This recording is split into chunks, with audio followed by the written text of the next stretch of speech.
Nutrition in plants. Modes of nutrition in plants. In this chapter, let us learn about various modes of nutrition in plants and about photosynthesis. We have learnt in our previous classes that all living organisms require food. Plants can prepare food on their own, but animals cannot prepare food and depend on plants or other animals for food. Now, let us know about the various modes of nutrition in plants. Nutrition is the mode of taking food by an organism and its utilization by the body. Plants are the only organisms that can prepare food for themselves by using water, carbon dioxide, and minerals in the presence of sunlight. The mode of nutrition in which organisms make food themselves from simple substances is called autotrophic nutrition. Autos means self and trophos means nourishment. Most of the plants prepare food on their own. Therefore, most of the plants are called autotrophs. Animals and many other organisms depend on plants or other animals for food. Hence, they are called heterotrophs. Heteros means other and trophos means nourishment. There are some plants which do not have chlorophyll. They cannot synthesize their own food. Like animals, such plants depend on other plants for food. They use the heterotrophic mode of nutrition. For example, cascata plant does not have chlorophyll. This plant possesses yellow tubular structures twining around the stem and branches of another tree. It takes food from the plant on which it is climbing. The plant on which it climbs is called as host. Since it takes the valuable nutrients from the host, it is called as parasite. And this mode of nutrition is called as parasitic nutrition. Now let us learn about some plants that can eat animals. These plants trap insects and digest them. For example, pitcher plant possesses pitcher-like structures. These structures are the modified parts of the leaves. The apex of the leaf forms a lid which can open and close the mouth of the pitcher. Hair is present inside the pitcher and it is directed downwards.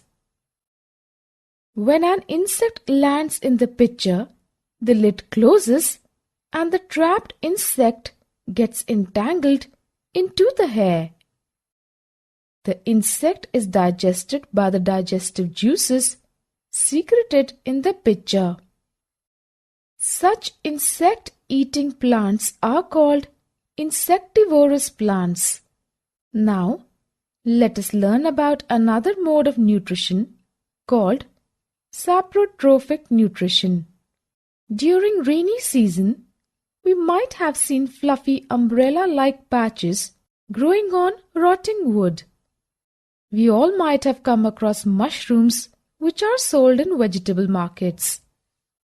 Now, let us perform an activity to understand the type of nutrients they need to survive and from where they get them. Take a bread slice and moisten it with water. Leave it in a moist, warm place for 2 to 3 days. We can observe fluffy patches on the bread. These patches may be white, green, brown, or of any other color. Observe the patches under a microscope or a magnifying glass. We can find thread-like structures that spread on the bread. These organisms are called fungi. They have a different mode of nutrition. They secrete digestive juices on the dead and decaying matter and convert it into a solution. Then they absorb the nutrients from it. This mode of nutrition, in which organisms get the nutrients in solution form from dead and decaying matter, is called Saprotrophic Nutrition. Plants which use saprotrophic mode of nutrition are called saprotrophs or saprophytes. Some organisms live together and share shelter and nutrients.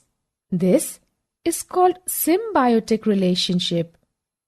For example, certain fungi live in the roots of trees. The tree provides nutrients to the fungus and, in return, receives help from it to take up water and nutrients from the soil. This association is very important for the tree.